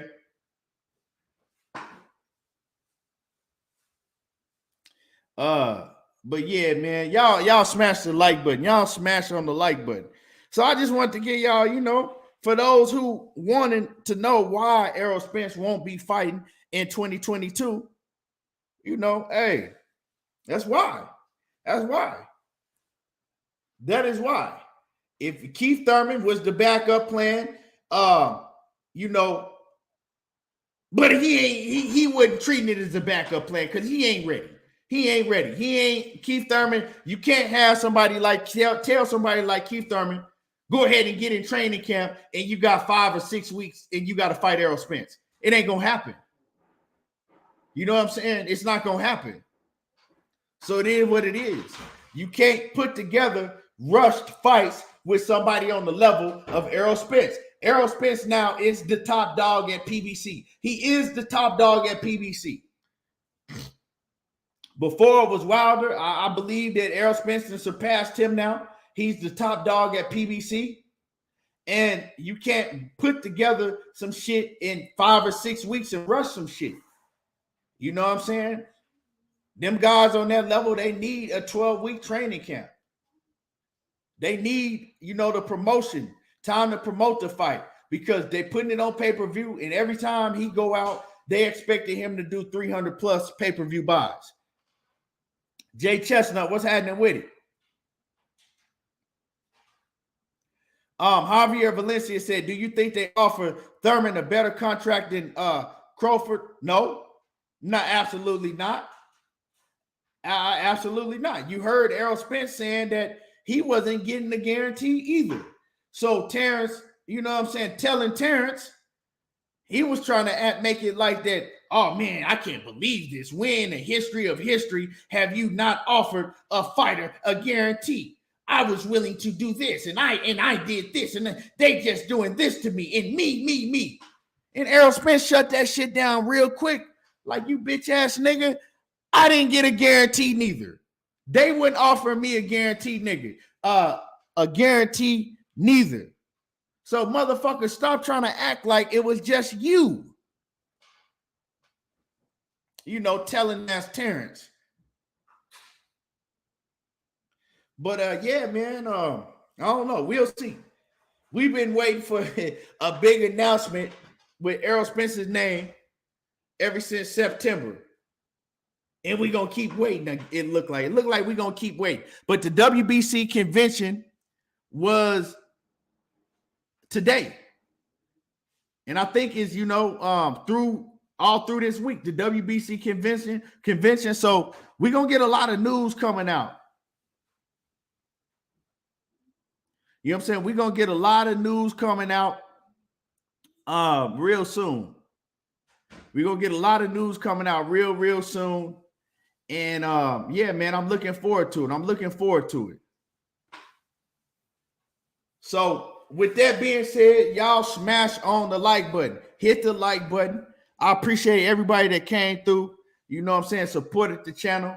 Make sure you hit the like button, and we will be back tomorrow. I appreciate everybody that came through once again.